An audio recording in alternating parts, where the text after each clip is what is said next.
Сәлеметсіздер ме, құрметті оқырмандар, 2 сыныптың математика сабағы 115 сабақ. 2 амалмен шығарылатын есептер тақырып бізде. Сен 2 амалмен орындалатын есептерді шығаруды, кері есептер құрастыруды және шығаруды жалғастырасың. Бірінші бізде есепті шығар дейді. 9 қыз және одан 2 есе артық ұл саяхатқа шықты. Саяхатқа барлығы неше бала шықты дейді. Бұл жерде қысқаша белгіні пайдалана отырып есепті шығарамыз. Қыздарды тауып аламыз. Қыздар белгілі, бізде ұлдарды тауып аламыз. 9 пен 2-нің көбейтісі 18-ге тең. 9 пен 18-ді қосып барлығын тауып аламыз. Барлығы 27 екен. Саяхатқа барлығы 27 бала шықты. Келесі есепте сызба бойынша есеп құрастыр, оны шығар дейді. Саяхатқа барлығы 27 бала шықты. Оның 18-і ұлдар, қалғаны қыздар. Ұлдарға қарағанда қыздар 2 есе кем шықты. Қыздар неше есе кем барды деп сұрақ қоятын боламыз. Сол кезде ұлдар бізде 18 деп жазып қоямыз. Қыздар белгісіз және 2 есе кем дейміз. Барлығы 27 бала. Бұл жерде әр топта деген қажет емес. Шешуінде 27 мен 18-дің айырмасы 9-ға тең. Бұл жерде қыздарды таптық. Қыздар 9 барды. Ал 18-ді 9-ға бөлсек 2 болады. Бұл жерде неше есе кем екендігін таптық. Сонда қыздар 2 есе кем барды деп жаңа құрастырған есебімізге жауап береміз. Енді бізден сұрайды, осы есеп бірінші есепке, мына есепке кері есеп бола ала ма дейді. Себебі бұл жерде де 27 саны бар. Сандар, ұлдардың сандары барлығы сәйкес келіп тұр. Біріншінде бізде 2 есе артық болса, ұлдар, ал мында қыздар 2 есе кем болып шыға келді. Бұл есеп бірінші есепке кері есеп болып табылады. Және де мына негізгі сөздері және ішіндегі сандар бір-бірімен бірдей. Сондықтан белгілі болған нәрсені белгісіз қылып, кері есеп қылып шығарып отырмыз. Келесі тапсырма, 3-ші тапсырма, зерттеу дейді. Есепті шығар. Еліміздің астанасын тамашалауға мектебімізден 27 бала және 13 ересек адам келді. Олар 5 топқа тең бөлінді. Әр топта неше адам бар дейді.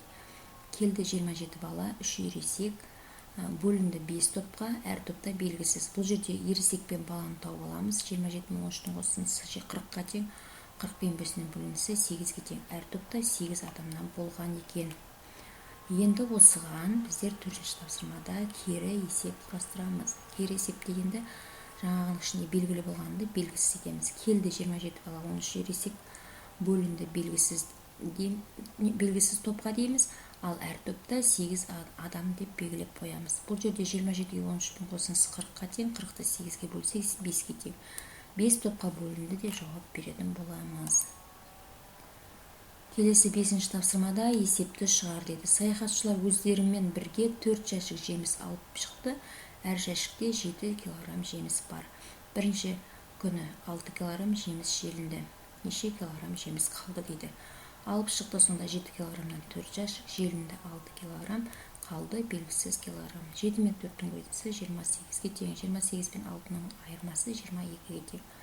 Жауап 22 килограмм жеміс қалды деп жауап беретін боламыз. Келесі 6-шы тапсырмада суретке қара, ақиқат пікірлерді ата дейді. Барлық жасыл түсті фигуралар тік төртбұрыштар. Бұл ақиқат деген. Барлық қызыл түсті фигуралар дөңгелектер. Ақиқат. Көк түсті фигура шаршы. Жалған екен. Барлық жасыл түсті фигуралар дөңгелектер. Жалған. Көк түсті фигура үшбұрыш. Ақиқат болып есептеледі. Келесі 7-ші тапсырма, есепті шығар дейді. Саяхат кезінде оқушылар пойызбен 2 күн, ал автобуспен одан 2 есе артық күн жүрді. Оқушылар көлікпен неше күн жүрді деп сұрайды. Пойызбен, яғни негізгі сөзіміз пойызбен 2 күн, автобуспен белгісіз 2 есе артық. Барлығын табамыз. 2-ні 2-ге өтемізде 4 күн, автобуспен 4 күн жүрген, ал пойызбен 2 күн жүрген, 2 мен 4-дің қосындысы 6-ға тең. Барлығы оқушылар көлікпен сонда 6 күн жолда жүрген екен. Келесі 8-ші тапсырмада өрнектердің мәнін тауып, оған сәйкес әріптерді кестеге қойды. Жасырын сөзді оқы дейді. 5 пен 5-ің көбейтіндісіне 75-ті қоссақ, бізде 100-ге тең. 38 пен 17-ның айырмасы 21-ге тең. 24 пен 39-ның қосындысы 63-ге тең. 40 пен 5-ның бөлінісіне 62-ні қоссақ, 70-ге тең. 80-ге 80-нен 4/4 көбейтіндісін азайтатын болсақ 64-ге тең. 100 пен 41-ның айырмасы 59-ға тең. Енді біз